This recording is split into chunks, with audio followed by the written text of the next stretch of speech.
Hello everybody, John12 back here again with another video, and today I bring you another DBZ movie review, a part of my 13 days of Dragon Ball Z leading towards the Forgot to Know F premiere on April 11th. I've said it a dozen times, I'm pretty sure you get the gist of what the hell I'm talking about, but nonetheless I'm back here again to give you my movie review of the 6th DBZ movie titled Dragon Ball Z The Return of Cooler, the sequel to Cooler's Revenge, the first ever character, the first ever movie to ever get its own sequel. Then again, Dead Zone, you can count the Garlic Jr. arc in the actual series the sequel, even though it's not really canon. Then again, all of this is not canon, so who really gives a shit? But nonetheless, this is the sequel to that follow up the events that happened in Cooler's Revenge, and I find it kind of interesting that there's such a huge gap in between both movies. But nonetheless, this movie, using the time placement, takes place, I want to say, during the Cell games. It's definitely post-Android Saga and Cell Saga. So it has to be in between the Cell game saga, I want to say. Because of the multiple characters and the way they're kind of designed. It's definitely before the Cell games because of Gohan not particularly being able to become a Super Saiyan, and also on top of that, you don't really have Trunks in this movie. But the great thing about Return of Cooler is that it's the theatrical premiere of Vegeta in an actual DBZ movie. Yes, this is the first appearance of ever having Vegeta in a movie. I'm surprised it took so long, especially seeing as how we've already passed the Saiyan arc since, I want to say, like, Tree of Might or what have you, so I find it very difficult that it took this long to get Vegeta in one of these movies. I mean, like, granted, he wasn't a full-fledged ally to the Z-Warriors until the Android arc, so it makes sense, but at the same time, it's like, Jesus Christ, it took so long to get this guy in there. Not even a reference they could have given, but nonetheless, Vegeta is here, and he comes in like a badass, like a boss, like Vegeta's supposed to. So we're not going to really make a big whoop about it. But nonetheless, let's get right down into the plot of the story, and let's move on from there. But nonetheless, obviously Cooler was demolished, abolished, destroyed, any which way you want to say. He was defeated in the last movie. He was basically shot out into space, blocking his big, gigantic death beam ball, wave, supernova, whatever the hell you want to call it. I don't remember the actual technical name of that particular attack. It escapes me at the moment. So let me know what that name was in the comment section below. But nonetheless, Goku deflects it with an amazing Super Saiyan Kamehameha wave, shoots him out into space. He connects with the Big Getty star, or whatever the hell it's called, and then he's destroyed. But apparently, out in deep space, a supercomputer chip, which was traveling through the solar system for, let's say, thousands of years, hundreds of thousands of years, who the fuck knows? Granted, it's technology, so it can't be that long, but nonetheless, it's been in deep space for a very long time, been gathering data, satellites, various tech-based stuff and trash around the solar system, around the galaxy, if you will, and of course, at some point in between both movies, this supercomputer hacked in and came a part of the Big Getty star, or whatever, the Cooler brain, if you will, and became one. And now the Big Getty star has connected and followed up to the new planet Namek, which, of course, spoilers, but Namek is destroyed. Obviously, if you've not ever watched any saga of the series, in the Frieza saga, planet Namek is destroyed,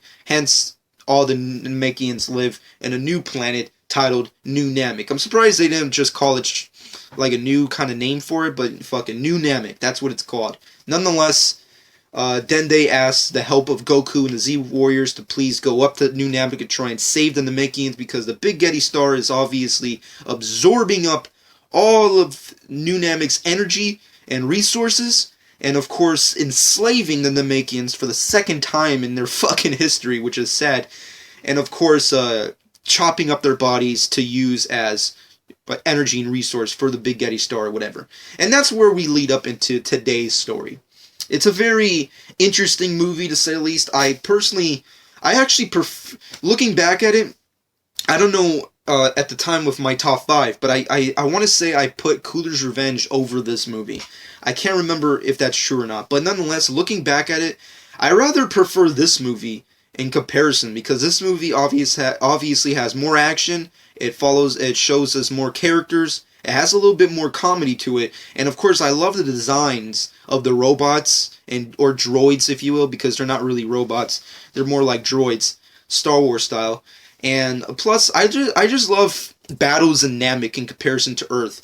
Obviously, this is the first movie to do that, because majority of all the movies, or majority of all DBZ storylines, usually take place within Earth, but I'm not really big on fights on Earth. That's why the Namek and Frieza saga are one of my favorite sagas in the entire series, because Namek isn't a big, gigantic planet filled with cities. The majority of the planet is covered by land. Of course, it has waters and small portions of oceans in comparison to Earth, but Earth has more cities, has more civilization. The body count on Earth is superior to Namek, which is why I prefer battles on Namek, because you have this humongous, ground floor to just basically beat the living shit out of each other with grace, which is what DBZ is all about. It's all about violence and fighting and punching someone in the face because it's fucking awesome.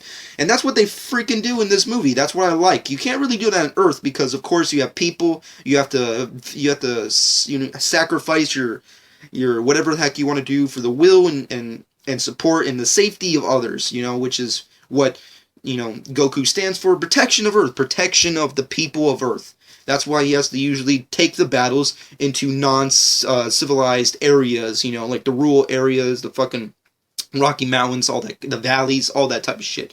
But in New Namek, it's all that, which is why I prefer it. Nonetheless, the Z-Warriors reach Planet Namek, Planet New Namek, if you will, and come across these giant mech creatures basically tormenting the Namekians, and Gohan and Piccolo basically step in, beat the shit out of those motherfuckers. It's the robots versus the Z-Warriors. Goku comes in to fucking tell them straight up, we don't want to fight you, just leave the planet, whatever. His spiel, his speech that he usually gives to villains, which I actually really like that he says that prior. I always find it weird when the hero of any kind of story just basically, it's all about shoot first, ask questions later. I like how Goku, at least in this movie, I don't know if he does it for other movies, but he basically states, and I'm paraphrasing, of course, that I don't want to fight you, leave now and no one has to get hurt. That's basically the opening to the battle, which I love that Goku says that. But nonetheless, a villain comes in, reminiscent of a voice we've heard before, and it's of course the return of Cooler, and he comes with a new badass design. Cooler is metallic. He's all Metallica. He's fucking metal, silver, glistening in the sun. Fucking awesome, badass stuff. I actually, to tell you the truth, I prefer this Cooler other than over all of the other versions of Cooler. His other form, his original body form, his transformation form in Cooler's Revenge. I actually like that. I like the meta Frieza too, but I don't know. Meta Cooler just is more badass to me. Let me know what you personally think. What do you prefer? Let me know in the comment section below. Meta Frieza versus Meta Cooler. What do you like more? Nonetheless, I like Meta Cooler because of the design, the stylistic choice, the color portions of his body. I also like the powers and abilities that his body has in comparison to Frieza. I mean, Frieza, they didn't really do much to his body. They just gave him back, prosthetic limbs. And somehow he was stronger. I don't know how, but he was. But in Metacooler, he's way more badass. He's more demonic. The technology is way more advanced.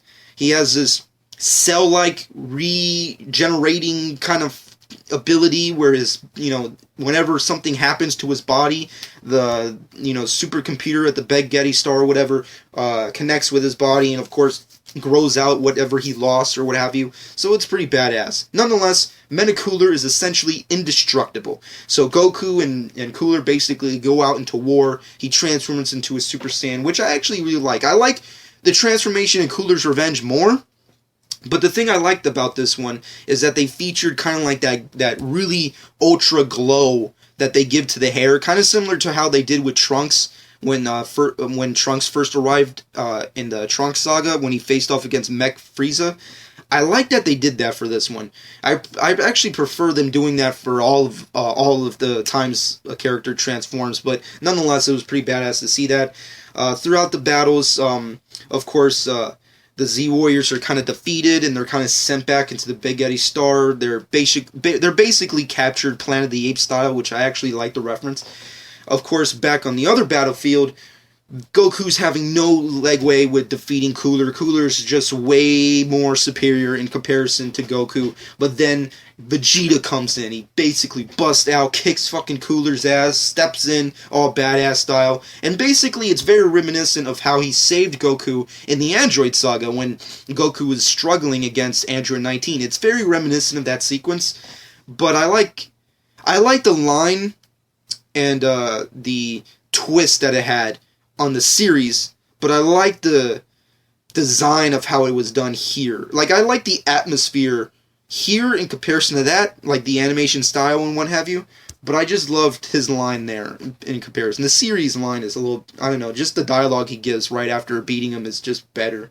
You know, it just sounds cooler coming out of Vegeta's mouth or what have you, but nonetheless, Goku and Vegeta must team up, unfortunately, to Vegeta's dismay, to basically take out Cooler, and there's an all-out, war against Cooler, destroying his ass, and then they discover, even before the fucking smoke clears, that there's a gigantic army filled with fucking Meta-Coolers. They just come out of the woodworks, fucking coming out of the cliffs. What the heck were they doing over there? I don't fucking know. The proportions are wrong, but who gives a shit? They fucking come out of the woodworks. And in my personal opinion, the best shot of the entire movie is it's actually on the cover of the box, if I'm not mistaken, of the movie, is of course where Goku and Vegeta, obviously very weakened from their battle, staring down thousands of Metacoolers just heading towards their asses, running. I don't know why they're running when they can fly. Nonetheless, they're running at their ass, and obviously they just transform and roar into the sky, just obviously trying to deflect any kind of attack that hopefully the Metacoolers come in contact with. And of course, it comes to black. I don't know what the heck happened there. I wish they could have elaborated on that. Once again, this movie is shortened. So of course, this is a part of the movie, the part of the franchise of the DBZ movies where movies are lengthened to a specific point, like 30 to 40 minutes. So it's not really like you can go in depth with what happened. And I'm not saying I have to see it, but nonetheless, it was very big downfall with the scenario of like not really seeing how they were supposedly defeated. Once again, I get it. There's like thousands of Metacooler. It took fucking the two of them to take down one, let alone 1,000. I get it. But at least we see it? I want to see it. Nonetheless, we move on from there. We discover the fact that Cooler has kidnapped Goku and Vegeta and are using their Super Saiyan power, their bodies, to basically charge up the Big Geddis Star, energize it, if you will. But of course, Goku and Vegeta, obviously being the people that they are using the power against the Big Geddis Star, destroying it, and hopefully taking down Cooler for good.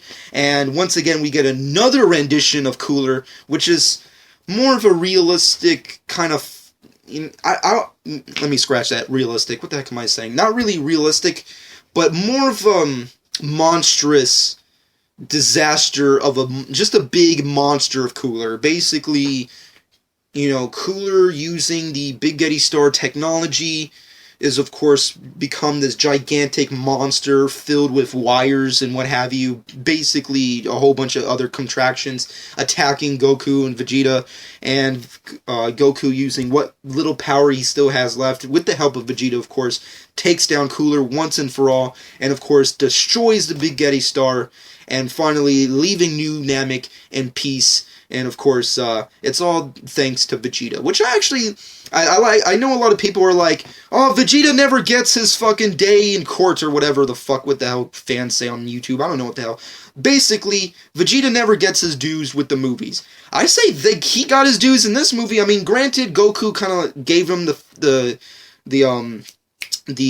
finishing blow. Of course, I get that. I understand that. But if it wasn't for Vegeta, Goku could have never accomplished this. Nonetheless, at the end of the battle, when, of course, they're trying to figure out where the hell Vegeta left, because, he ditched last minute, like, Batman style, back to Earth or what have you. Essentially, Goku, I'm paraphrasing, Goku states that if it wasn't for Vegeta, we wouldn't have this happy ending. So it's thanks to Vegeta. I really like that. I personally say that's where he got his dues. Once again, hell, I want to see Vegeta take on Frieza one-on-one in Fugatsu no F. I'm pretty sure a lot of us do as well. But let me know what you personally thought about that ending.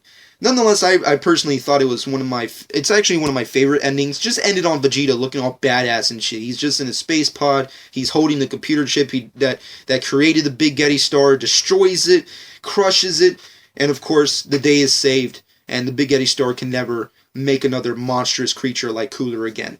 Nonetheless, that's pretty much the end of the movie. I give it a good 8 out of 10. It's a fucking awesome movie. The action is amazing. The animation style is awesome. So yeah, 8 out of 10 for me. Let me know what you personally think in the comment section below about all these specific movies. But nonetheless, this has been my review of The Return of Cooler. I personally really liked it. The animation is great. Cooler is awesome character. Nonetheless, I really like Frieza more, just a little bit. Nonetheless, let me know what you personally think. Subscribe to my channel if you've not done so already. This has been John 12.